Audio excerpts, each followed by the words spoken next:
Le président de la République reçoit le général commandant de la force conjointe du G5 Sahel au terme de sa fonction à la tête de cette force.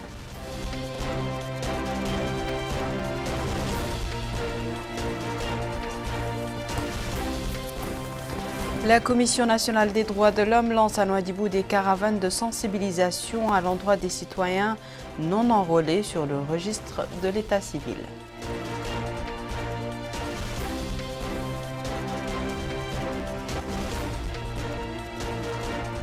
Le commissariat à la sécurité alimentaire distribue aux agriculteurs du Tagan des produits alimentaires, du matériel agricole et de construction.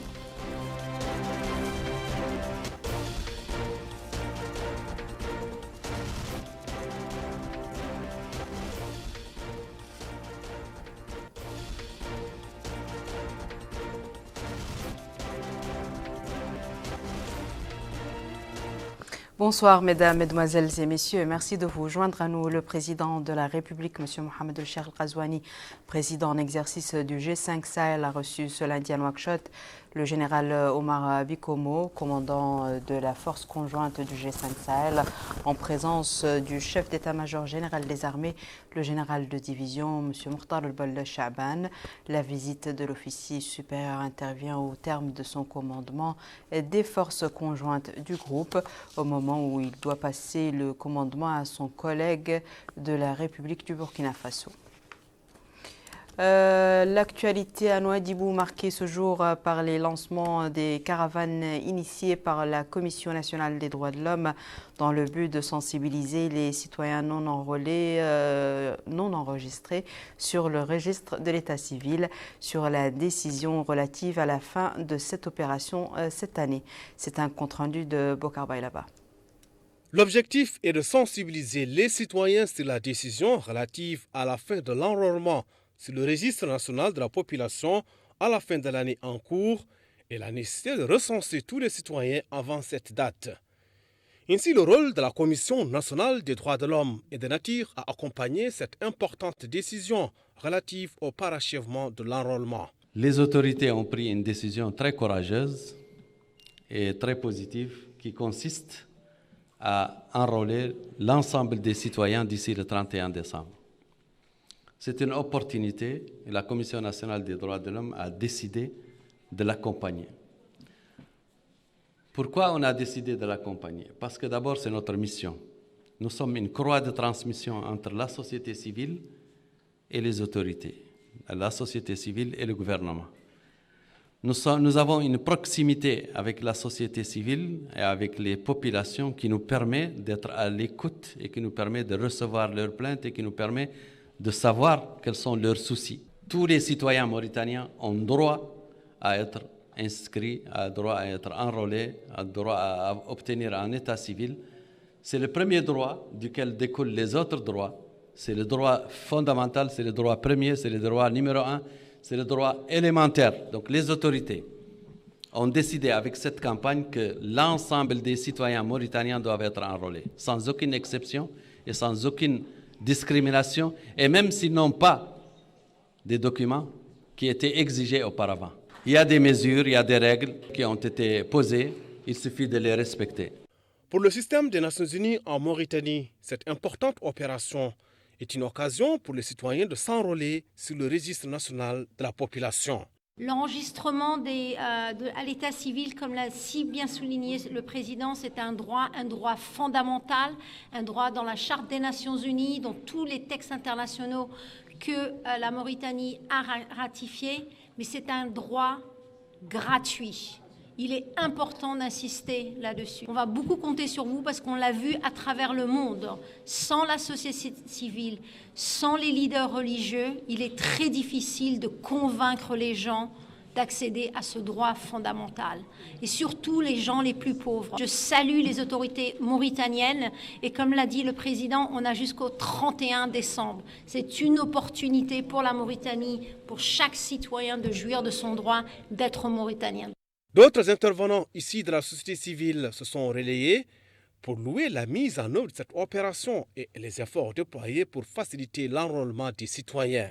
Au terme des interventions, le président de la Commission nationale des droits de l'homme a répondu aux interventions des participants qui ont porté sur les contraintes et les obstacles posés dans le domaine de l'obtention des documents nationaux, soulignant que la Commission est un partenaire du gouvernement et qu'elle lui soumettra ses problèmes dans le but de les étudier avec intérêt en vue de leur trouver des solutions. À noter que des équipes ont été dépêchées dans les zones reculées du pays pour faciliter l'enrôlement des citoyens. Et d'importants moyens humains et matériels ont été mobilisés à cet effet. La wilaya de Nouakchott-Ouest a entamé ce lundi une campagne de nettoyage au niveau de la Muqata'a de Tavrarzana sous la supervision de son wali qui a aussi visité la polyclinique. Le wali a ensuite tenu une réunion avec les associations de la jeunesse et des sports élargie à certains activistes de la société civile et des élus. C'est un compte-rendu de Mohamed Khattab. C'est une visite de terrain effectuée par le wali de Nouakchott-Ouest, M. Mrabi Raboub Abidine, accompagné des autorités administratives et du maire de la commune de Tavrarzana pour s'enquérir du déroulement de cette campagne de nettoyage de la Muqata'a de Tavrarzana. Le premier arrêt sera au niveau d'un site que certaines associations de jeunes s'efforcent de nettoyer en collaboration avec la commune, le wali et les autorités donnant l'exemple par des coups de balai volontiers avant d'écouter les explications des jeunes au sujet de cette opération de salubrité. Ils lui ont exprimé leur détermination à œuvrer à ce que la cité soit propre et sans dépôt d'ordures. L'autre étape était la polyclinique de Nouakchott où il a écouté des informations détaillées du premier responsable de cette importante structure sanitaire et les difficultés qu'elle rencontre s'engageant à leur trouver des solutions. La dernière étape de la tournée sera le siège de la commune de Tavrarzana où le wali a tenu réunion avec certaines organisations de la société civile, des associations et clubs des jeunes, écoutant leurs avis et problèmes et les rassurant d'être à leur côté pour répondre à leurs attentes. Passé ces échanges, le wali de Nouakchott-Ouest, M. Mrabi Raboub Abidine, a précisé que cette rencontre avec les citoyens de la Muqata'a de Tavrarzana s'inscrit dans le cadre d'un plan de travail élaboré les semaines passées, tournant autour des comités de quartier constitués dans le but de mettre en œuvre les instructions du président de la République visant à rapprocher l'administration des citoyens, écouter leurs problèmes et leur trouver des solutions idoines. Des comités ont été constitués, a-t-il dit, impliquant la société civile, les élus des communes et des populations. Ce plan prévoit les mécanismes et moyens nécessaires, des rencontres hebdomadaires, des campagnes de sensibilisation, incitant à des travaux de volontariat pour réveiller le sens et l'esprit de la citoyenneté et du travail communautaire entre les différentes composantes de la société.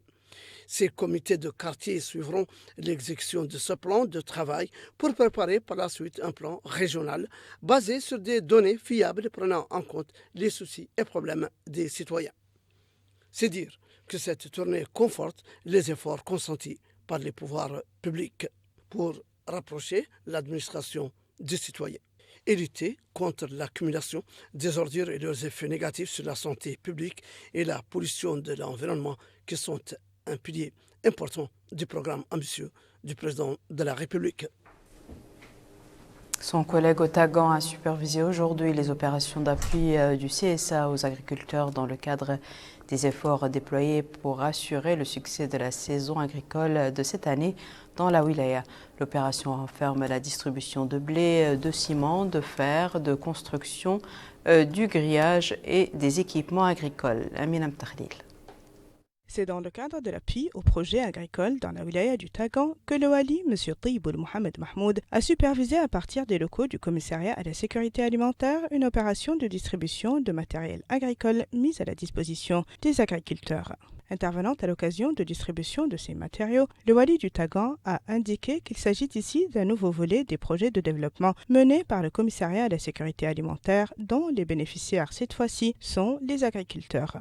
Une aide qui, rappelle-t-il, s'inscrit dans le cadre du programme du président de la République, M. Mohamed Ould Cheikh Al-Ghazouani, visant à faire de l'agriculture un levier pour la réalisation de l'autosuffisance alimentaire. Le Wali a indiqué à la fin de son intervention que le lancement de cette aide agricole sera suivi d'autres dans le futur proche. Pour sa part, le délégué régional du CSA dans le Tagan, M. Bahaoul Mohamed Sqaïr, a précisé que les distribués comprend 281 tonnes de blé, 81 tonnes de ciment, 1900 mètres de grillage, en plus de matériel, semences, panneaux solaires et du fer 6 et 8, entre autres. Il est à noter que le commissariat à la sécurité alimentaire s'est engagé à acheminer sur ses frais l'aide octroyée vers les localités respectives de ses bénéficiaires. Plusieurs localités relevant des wilayas du Hawd al-Qarbi, de la Saba, Gorgol et Guidimaka ont enregistré la veille des précipitations relativement importantes. Je vous laisse découvrir les quantités relevées.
Ce début d'hivernage prometteur et son impact sur la régénération du milieu végétal encourage de nombreux vacanciers à prendre la direction de la campagne. Du coup, les gares routières connaissent présentement un afflux ininterrompu de candidats désireux de profiter de l'air frais et d'autres avantages que procure en ce moment la Badia. C'est un compte-rendu de Mohamed Khattab. De nos jours, les gares routières pour le transport interurbain sont une destination prisée pour de nombreux citoyens souhaitant passer leurs vacances hors de la capitale Nouakchott pour se débarrasser du stress lié aux études scolaires, au travail et à la vie monotone. Vivement les vacances en se rendant dans les villes, villages et localités de l'intérieur, surtout en cette période d'hivernage. Pour ces gérants d'agences de transport routier sur l'axe Nouakchott-Nema et l'axe Nouakchott-Nouadhibou, l'affluence est grandissante dans les deux sens. Le nombre de minibus par agence pouvant atteindre jusqu'à 10 minibus envoyés par jour par agence. Pour celui-là, cette affluence est surtout très grande pour les voyageurs qui partent vers l'est, c'est-à-dire sur l'axe Nouakchott-Nema, parce qu'il y en a qui viennent de Nouadhibou à destination des villes et villages des régions de la vallée, en plus de ceux qui partent vers les villes de l'est, comme Nema, Ayoun, Kifa et autres.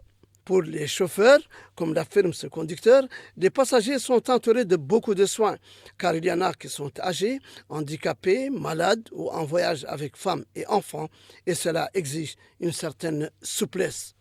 Tantôt de s'arrêter quand c'est nécessaire, de faire attention à l'excès de vitesse.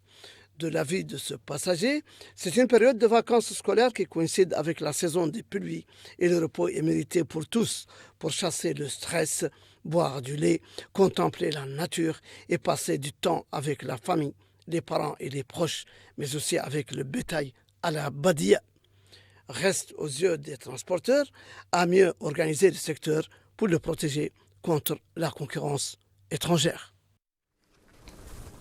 Des confins pittoresques de la Badia à Oujeft, dans la Drare, ou plutôt l'heure est à l'apprentissage de la langue de Molière, une initiation entreprise par l'Association des étudiants francophones mauritaniens au profit de 140 élèves du premier et second cycle secondaire. Amina Mtakhalil.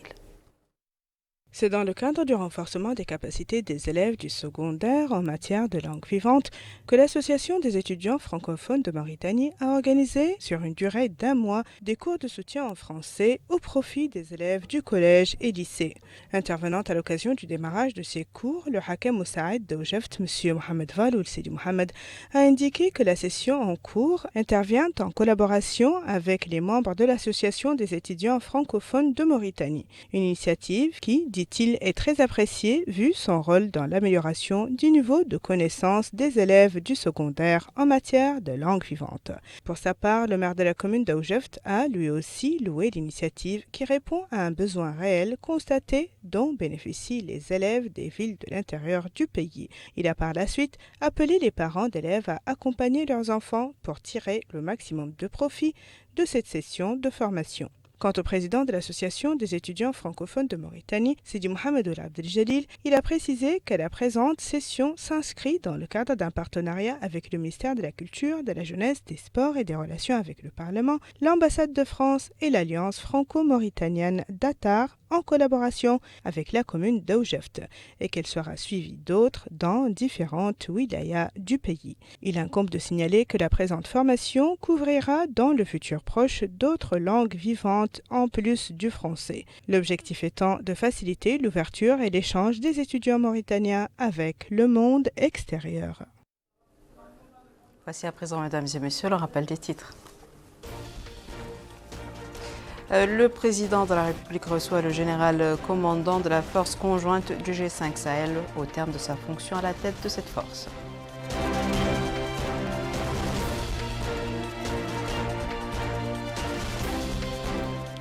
La Commission nationale des droits de l'homme lance à Nouadhibou des caravanes de sensibilisation à l'endroit des citoyens non enrôlés sur le registre de l'état civil.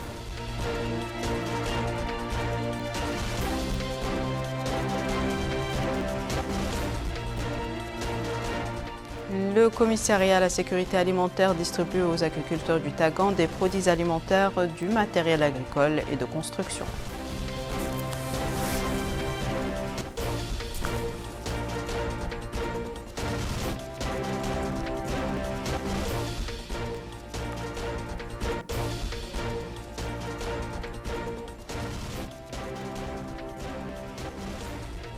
C'est la fin de ce journal, mesdames et messieurs. Merci à vous de nous avoir suivis. Merci de votre fidélité et on se retrouve mercredi à la même heure, Inch'Allah.